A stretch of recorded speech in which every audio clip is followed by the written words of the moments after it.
Kasalukuyang gumugulong ang ikalawang araw ng confirmation of charges kay dating Pangulong Rodrigo Duterte sa International Criminal Court. Nauna niyan, ipinakita kahapon ng ICC prosecution team ang testimonya ng ilang testigo, pati mga naging panayam kay Duterte kung saan binanggit niya ang planong sugpuin ng mga krimen sa pamamagitan ng pagpatay. Sa pagdinig, isa-isa ring pinangalanan ang umano'y kasabwat o co-perpetrators ni Duterte sa krimen nung siya'y mayor pa ng Davao City. Nakatutok si Mariz Umali. Sa presentasyon ng prosekusyon sa confirmation of charges hearing sa International Criminal Court, inilatag ni senior trial lawyer Julia Nichols ang mga basehan ng unang count ng crimes against humanity of murder laban kay dating Pangulong Rodrigo Duterte. Sakop nito ang 9 na insidente ng pagpatay sa pagitan ng 2013 at June 2016 nung panahon ng mayor pa ng Davao City si Duterte.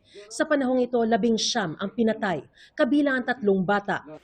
Mr. Duterte embraced criminality from the beginning of his career. He knew his conduct at its core was criminal. And not only did Mr. Duterte clearly intend his criminality, he openly bragged about it. Bahagi ito ng pagkumbinse ng prosekusyon sa Pretrial Chamber 1 na may sapat na ebidensya para masabing may substantial grounds para maniwalang ginawa ni Duterte ang mga ibinibintang na krimen para ito ay malitis. Kabilang sa ipinresenta ng prosekusyon ang mga direct quote o testimonya ng ilang miyembro umano ng Davao Death Squad na nagsabing malinaw daw ang utos sa kanila ni Duterte noon, ang pumatay sa mga drug pusher, snatchers at mga hold-upper. This is what the witness recalls of the meeting. Quote, he, Duterte, told us that your job here in the city would be to kill the drug pushers, the snatchers, and the hold-uppers. That's what our job is going to be, end quote. And in private, with his paid killers, Mr. Duterte didn't say anything about self-defense.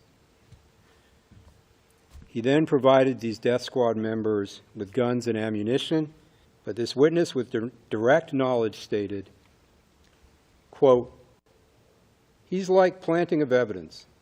It is necessary, and the he is Duterte. He called it necessary evil. Ang kapalit nito, gantimpalang pera. One witness stated, every kill, the first reward money, to my recall, it was $10,000 per kill.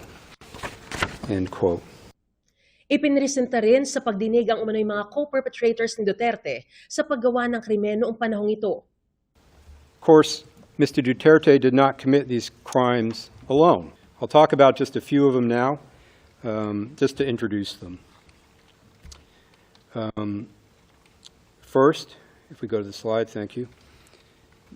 Ronald Bato de la Rosa, who was a chief of the Davao City Police Office, or DCPO, from 2012 to 2013. Next, Vicente Danao, another police chief in Davao during the period. Next, Christopher Bongo, who was Mr. Duterte's aide, special assistant, an important advisor from 1998 to 2016 for the Davao period and then continued later in the presidency. Mr. Dante Guiaran, Regional Director of the National Bureau of Investigation. And finally, Vitaliano Aguirre, who is a lawyer for Mr. Duterte and for some of the DDS members. During the mayoral period. Sa presentasyon, ipinakita rin ang isang lumang larawan kung saan armado ng isang assault rifle si Duterte, kasama si nooy PNP Chief at ngayon Senador Bato de la Rosa at dating Customs Commissioner Isidro La Peña. Sa isang punto, nabanggit din si Vice President Sara Duterte, anak ng dating Pangulo. Nang tanungin ang isang witness kung narinig niya mismong iniutos ng dating Pangulo ang mga pagpatay. Where a witness is asked, now, did you ever hear Sarah, this is Sarah Duterte, give any instructions for killings to take place? Witness, Personally, no. Interviewer, okay. Witness, but the father, of course, many times. Ipinakita rin sa pagdinig ang CCTV footage ng umano'y insidente ng pagpatay na iniuugnay sa kampanya kontra droga sa Agdao Market sa Davao City, kung saan 3 miyembro ng DDS ang bumaril sa 3 magnanakaw noong 2013. Pinanood pa raw ito mismo ni Duterte. This triple murder was filmed. Mayor Duterte watched it himself. You can see the perpetrators shooting, committing the crime. Yet, Mr. Duterte, the former prosecutor, Mr. Tough on Crime, could not get this triple murder committed in a market in broad daylight with multiple eyewitnesses solved? Of course not, because it was his murder. Bilang panghuli bahagi ng presentasyon, ipinalabas din ng prosekusyon ang ilang video clips ni Duterte sa ilang interview kung saan lantaran niyang binanggit ang planong pagsugpo sa kriminalidad sa pamamagitan ng pagpatay. Na presidente ako, magtago na kayo. Yung 1,000 nan, it would reach 50,000. I would kill all you making the life of the Filipino miserable. Mapatay ko talaga kayo. Corruption has to stop. Criminality has to stop. Either makuha ko ang gusto ko or you perish. Magprangkahan na lang tayo. Anong ibig sabihin yan? Patayan yan. That's the man before you for this hearing, even if he's not in court today. He repeatedly promised to kill people, his own people, if elected president. He said it, he did it, that's who he is. He won the election, became president on 30 June 2016, and did exactly as he said he would.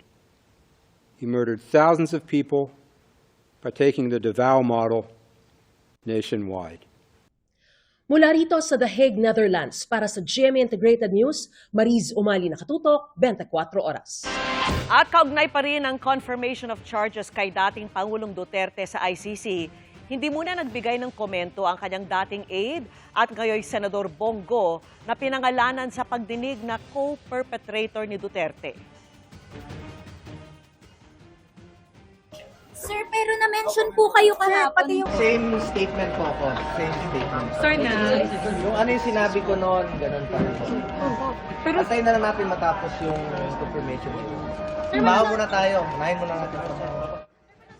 Kahapon binanggit ng ICC prosecution team si Go bilang isa sa mga umano'y kasabwat ni nooy Davao City Mayor Duterte sa mga pagpatay ng Davao Death Squad. Nauna nang itinanggi ni Go na kasabwat siya sa madugong drug war matapos siyang tukuyin sa dokumentong inilabas ng ICC prosecutors.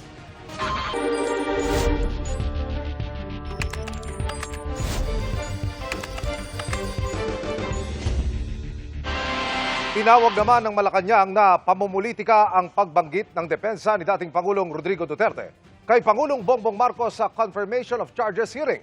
Wala anyang kaugnayan ang palasyo sa kaso sa ICC, lalo't hindi pa Pangulo si Marcos nang mangyari ang mga krimen, pati ang simula ng investigasyon nito.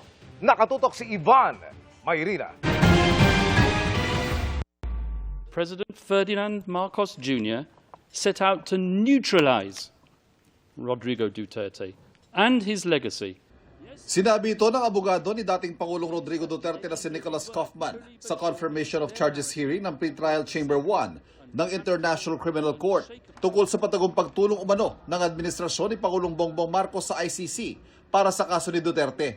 Hindi ito pinalagpas sa Malacanang at tinawag itong pamumulitika. Pinaalala ni Palace Press Officer Undersecretary Claire Castro na hindi pa Pangulo si Marcos nang simulan ng ICC prosecutor ang investigasyon sa drug war ng dating presidente.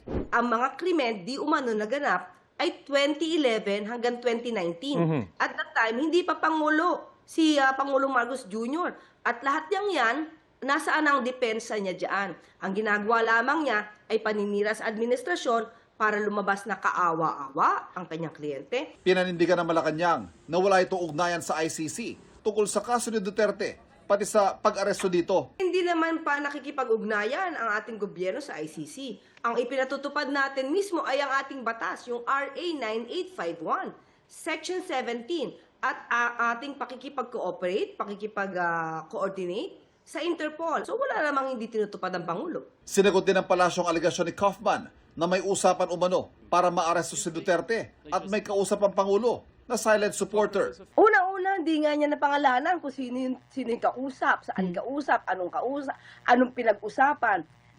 Sabi natin, parang ito na yung linyahan ng kanyang mga kaalyado. Lagi nagiging source ng fake news, nagiging ganyan na si Atty. Pahid Kaufman. Para siyang writer ng isang nobela na para to appeal. This is definitely an appealing to the emotions of the Filipino people.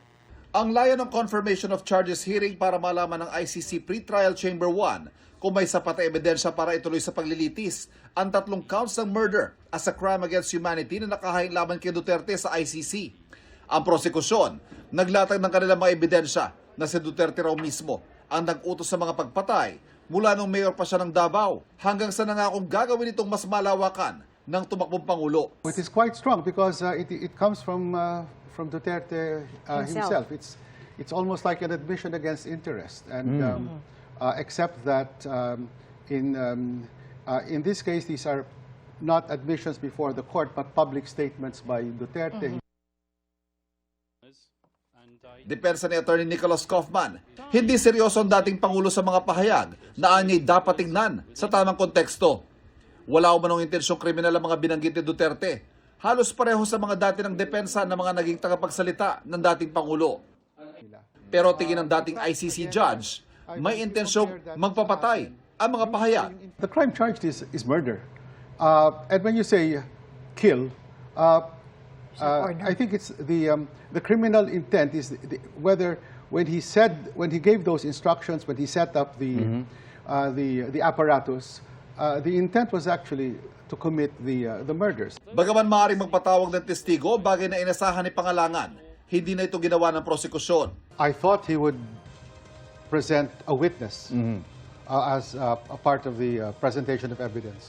But what he did instead was he took the option not to present a witness, but as we saw, to provide the evidence he will rely on, namely the recordings of Duterte. Yung mga specifics ng charge, ano? Yes. And I think 2 points, that should be, in his judgment, sufficient to convince the judges about the sufficiency of the evidence to support the charges, number 1. And number 2, I think he is reserving his ammunition for the trial proper. Ang pinatunayan anya sa unang araw ng pagdinig ay hindi lang ang intensyon sa krimen. He juxtaposed them in a way that demonstrate not just the intent to kill, but also it satisfies all the elements of the crime. That it should be part of a common plan, that it should be a part of a widespread commission of the crime against humanity, of murder, that he knew of that plan. Tungkol naman sa depensa, mahalaga raw para kay Pangalangan ang ginawang pagpresenta ng mga Pilipinong abogado ni Duterte sa korte. I think it is significant that Kaufman, when he presented himself before the court, listed them as counsel, because until then there was no entry of appearance anyway from the 6 lawyers. So for me it is significant. I'm glad that he noted the participation of Filipino lawyers in the defense for Duterte. It lends legitimacy to the proceedings. And again, the fundamental principle of the court is that it will give the accused his day in court. Interesado rin daw si Pangalangan na makita kung paano sasalagin ng depensa ang sariling mga salita ni Duterte na ginagamit ng prosekusyon laban sa kanya. How do they rebut all these statements by Duterte himself? I mean, he was president, he was fully caught on camera, he was caught in interviews. The defense counsel himself said he's not calling witnesses. He will just destroy the evidence presented by the prosecution. And as he already, he telegraphed his punches, sabi niya na kung merong mga statements si Digong, si ipapakita niya na in that same speech, meron namang kumambyo naman, kumbaga. Para sa GMA Integrated News, Ivan Mayrina nakatutok, 24 oras.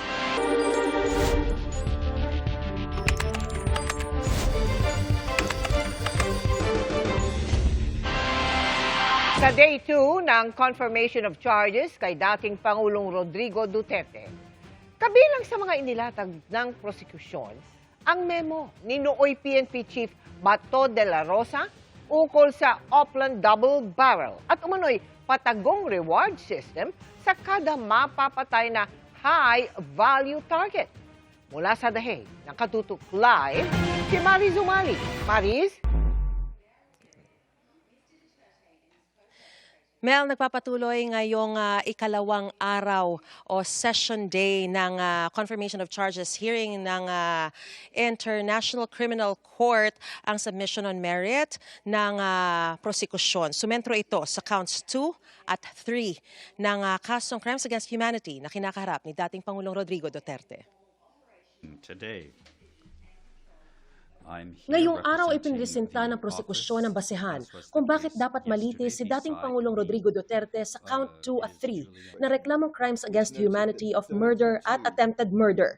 Sa count 2, sakop nito ang 5 insidente ng pagpatay noong panahong nakaupo na sa Malacanang si Duterte mula July 2016 hanggang July 2017. Tinukoy ng prosekusyon ang memo ni nooy PNP Chief Bato de la Rosa na Oplan Double Barrel para in-neutralize ang mga kriminal na ayon sa isang witness ay nangangahulugang patayin.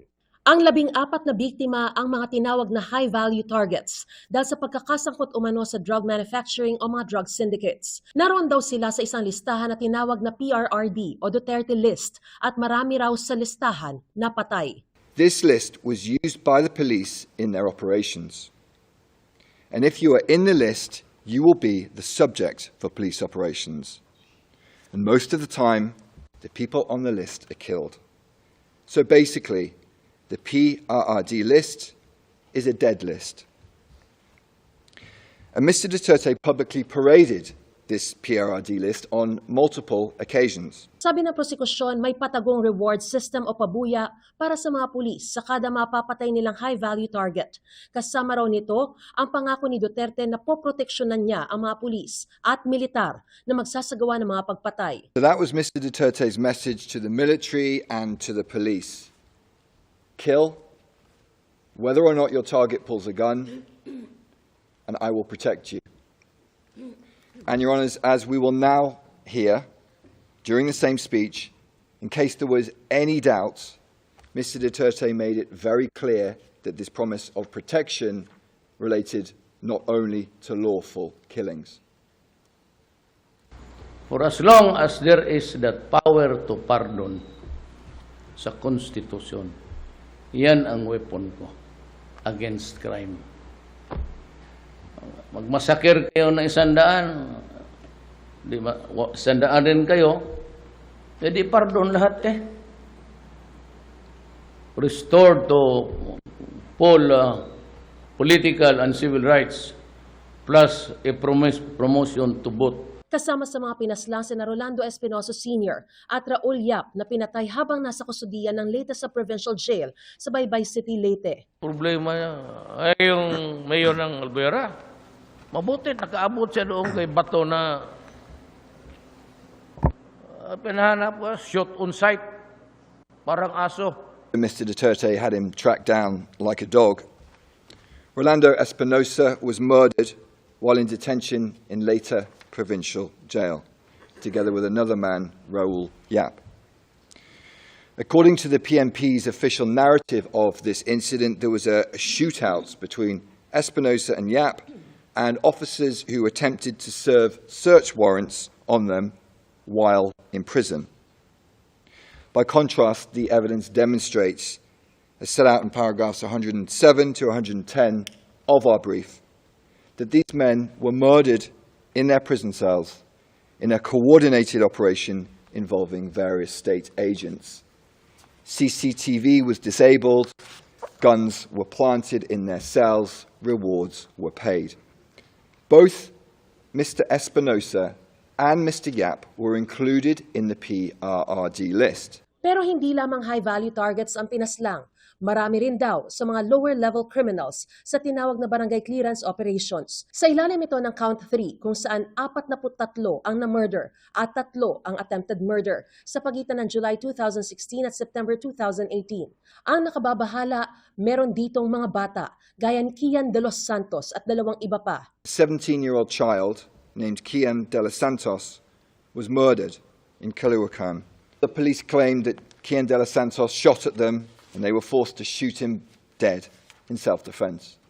Another victim blamed for his death. As set out in our brief, paragraph 133, this account is contradicted by CCTV footage showing police dragging the child across the ground, and other evidence shows that after pleading for his life, he was shot twice in the head. And the next slide is a graphic image, Your Honours. In the course of these incidents, which occurred during 2018, on 2 separate occasions, the police detained a child aged around 14 or 15 years old. On each occasion, the police wrapped the child's head in packing tape so no one could hear them scream, and then strangled the child to death with wire. It's difficult to imagine a more terrifying end to 2 lives that had barely even begun. And these murdered children were then sold to funeral homes, who profited from their bodies.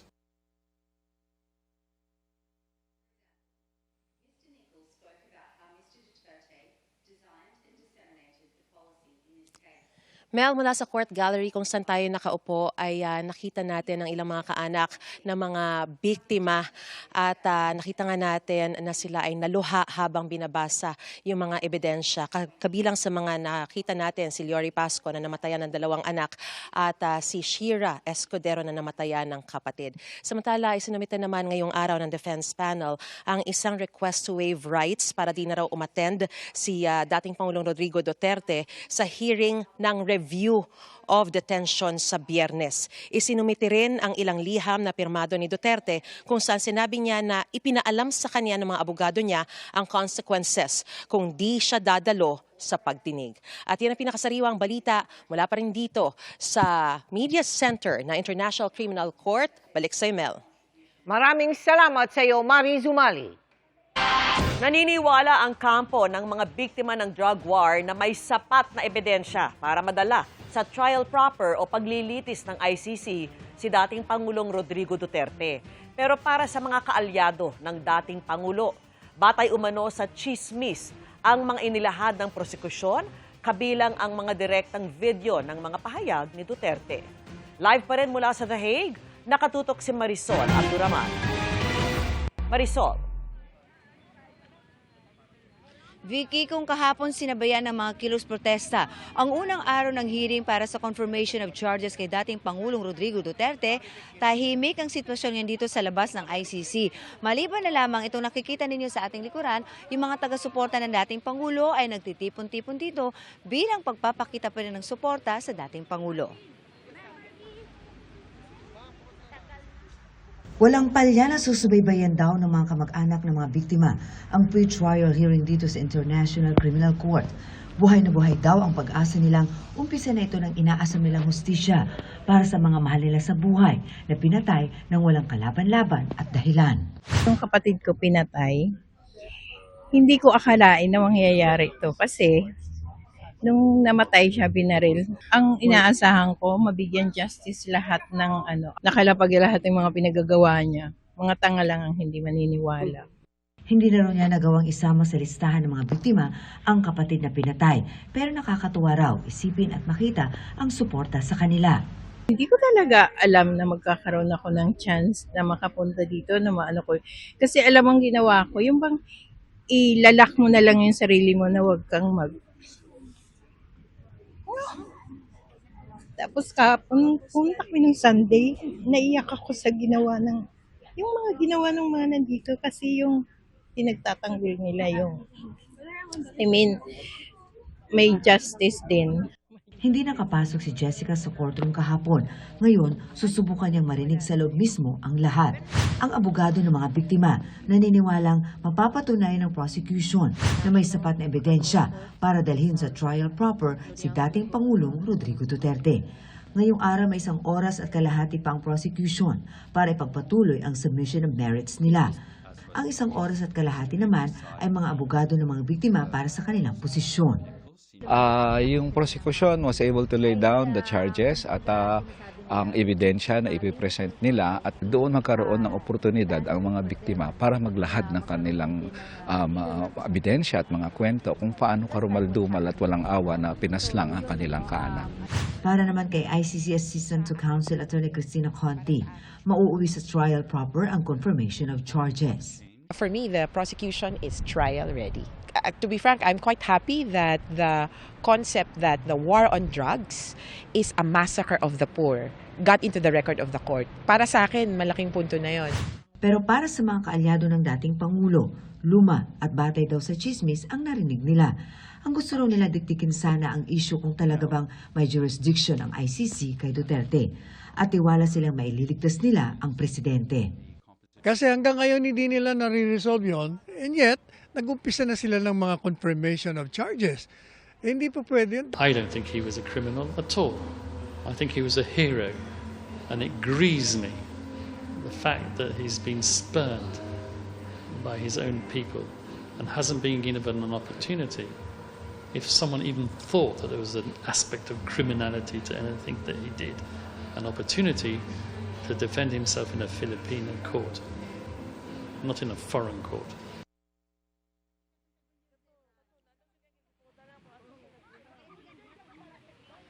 Vicky, may mga taga-suporta ang dating Pangulong na galing pa sa ibang bansa na ngayon lang dumating. Same thing with sa mga families naman ng mga victim na ngayon lang din dumating at nakahabol sila sa pangalawang araw ng hearing ng confirmation of charges. Sabi nila sa atin, they never expected that this day would come at umaasa sila na sana ay makamit na nila ang kanilang hinihingi na hustisya. Vicky. Maraming salamat sa iyo, Marisol Abduraman. Nakaugat ang kasong crimes against humanity laban kay dating Pangulong Rodrigo Duterte sa ICC. Sa libu-libong pagpatay sa mga inakusahang sangkot sa droga nung siya ay Pangulo at noong alkalde pa siya sa Davao City. Ang madugong kampanya kontra droga ni Duterte. Balikan natin sa pagtutok ni Oscar Oeda. I propose that if I am president, I would get rid of criminality, drugs, and corruption. Just give me 3 to 6 months and I will do it for you. I will deliver. Bilang pagtupad sa ikinampanya niya noong 2016 elections, iniutos ni nooy dating Pangulong Rodrigo Duterte ang pag-ubos sa mga sangkot sa iligal na droga. Sa paraang ayon sa ilan, ay lagpas na sa pinapayagan ng batas. Slaughter them and I will be happy. Lahat kayong natamaan ng droga, kung kadumuwas kayo, papatayin ko kayo. Ang marching order nauwi sa pagkakasawi ng libo-libo. Ang opisyal na bilang na mahigit 7,000 sa talaan ng Philippine National Police, lubhang mas maliit sa hanggang 30,000 napatay sa talaan ng mga watchdog. Ano't anuman sa likod ng bawat bilang, may anak, ama o asawa na hanggang ngayon ay nagluluksa. Iniwa po yung kamay po niya at doon na rin po niya narinig ko po at nakita ko po na binabaril po niya. Doon na po nila pinutukan papa ko ng 4 na beses. Nung dinala po siya sa funeral, dami niya pong tama ng bala. Hindi na po sila nakontento sa 4 na putok. Ang daming tama ng papa ko sa katawan niya. Ang binanggit ng dating Pangulo na kung manlaban, patayin nyo. Inulit din ng nooy PNP chief sa kanilang mga tauhan. Ayan talaga ito sa drugs. Pag lumaban at endanger yung buhay mo, kailangan patayin mo siya. At paulit-ulit na ibinintang sa mga napapatay. Tulad ng 17 taong gulang na estudyanteng si Kian de los Santos. Pinabulaanan ng mga saksi na siya'y nanlaban. Narinig ko siya, humingi siya ng tulong. Sabi niya, sir, wag po, sir. Nakaupo po siya, nakayuko. Sinabi niya, sir, wag po. Unang paputok, di ko na po alam kung saan pinaputukan. Hanggang sa kasunod-sunod na yung bala. Ang ibang pagpatay naman, ibinintang ng pulisya sa mga sindikato. Pagpatay parang, kala mo, parang ano, pag maisipan, parang ganyan, na basta nalang babarilin yung tao. O sa mga vigilante, tulad ni Vincent Adya na nakaligtas na sana, pero habang ginagamot sa ospital ay pinagbabaril ng isang gunman. Ang iba naman, nadamay lang, tulad ng 3 taong gulang na si Maika na nasawi sa gitna ng buy-bust operation. Ang sinasabi po nila may bypass, pero wala po. Sa katunayan po, natutulog nga po kami noon. Bypass daw po, pero sahang pinasok ang bahay. Hindi mo gusto man mangyari na ganun. Pero happens. Sabi ng gobyerno, may malalaking isda naman umano. Tulad ni Ozamis City Mayor Reynaldo Parauhinog na napatay sa isang raid sa kanyang tahanan kasama ang kanyang asawa, 2 kapatid at 11 iba pa. I will wipe you from the face of the earth. Habang sinuoy Albuera Leyte Mayor Rolando Espinosa, nakakulong na. Pero hinainan pa rin ng search warrant kung saan umano siya nanlaban kaya napatay. Sabi ng NBI, murder, ganon, sabi police, sir, lumaban yun. O yun lang maniwala sa police. Ang drug war niya bilang Pangulo, sinasabing sinimulan niya sa Davao City noong mayor pa siya. Ayon sa pag-amin ng mga nagpakilalang miyembro ng Davao Death Squad. Umorder naman si Mayor Duterte nga masakirin dinala namin tapos pinatay namin, pero ang pagpatay hindi na ginamitan ng dahas ng baril ng ano, pinakain namin ng buhaya doon. Saan? Sa ma'am, Kapatagan, ma'am. Totoo po ang existence ng Davao Death Squad or DDS. Si Edgar po ay isa sa membro namin at isa po ako sa pasimuno nito. Sa una pong pag-upo ni Mayor Duterte bilang mayor ng Davao City ay nag-umpisa na po kami na tinatawag ng salvaging ng mga tao. Ito po ay mga suspect na gumagawa ng krimen sa Davao about illegal drugs. Sa libo-libong individual, iilan pa lang ang nabigyan ng hustisya.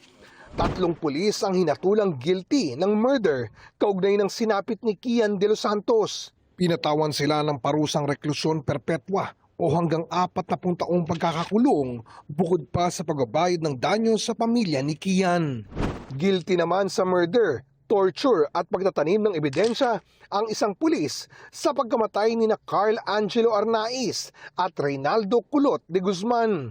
Habang 4 na pulis ang nahatulang guilty ng homicide sa pagkamatay ng mag-amang sina Luis at Gabriel Bonifacio sa gitna ng drug buy-bust operation. Lahat sila nangatwirang ginagawa lang ang kanilang trabaho. Ngayon, si Duterte naman ang nakaharap sa International Criminal Court.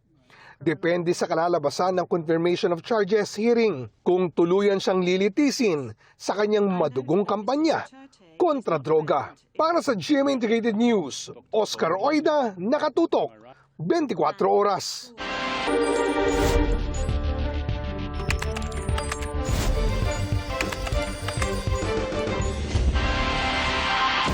Nagpaabot ng pasasalamat si Vice President Sara Duterte sa defense team ng amang si dating Pangulong Rodrigo Duterte para sa paghahanda at pagpapakita ng kumpiyansa sa confirmation of charges sa ICC. Nakatutok si Rafi Tima.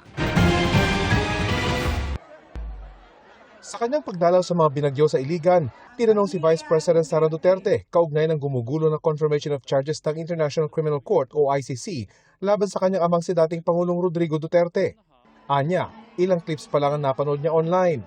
Bagong hearing ay gusto niya sanang makausap ang ama, pero hindi umano siya pinayagang dumalaw. Nagpapasalamat ako kay Attorney Kaufman at sa buong legal defense team ni dating Pangulong Rodrigo Duterte sa kaso niya sa ICC, sa kanilang paghahanda at sa pagpapakita nila ng confidence, kumpiyansa na walang ebidensya na nagpapatunay na ginawa ni dating Pangulong Rodrigo Duterte ang mga sinasabing krimen. May payo naman siya kina Senators Bato de la Rosa at Bongo na ipininisenta ng prosekusyon bilang co-perpetrators sa Duterte drug war. Ang pinaka magandang depensa nila at paghahanda nila ay kumuha sila ng mga abogado nila na merong alam sa batas ng sa Rome Statute, sa ICC at sa international law para mabigyan sila ng maayos na advice. Tinawag naman ni Davao City 1st District Representative Paulo Duterte na selective justice ang ginagawa ng ICC. Tanong ni Duterte, crime against humanity na pala ang pagsugpo sa kriminalidad sa sariling bayan. Kahit anya magpatuloy ang confirmation of charges, sa Pilipinas na nananatiling malinaw na ang soberenya ay hindi na kailangan ng confirmation. Para sa GMA Integrated News, Rafi Tima Nakatutok, 24 Oras.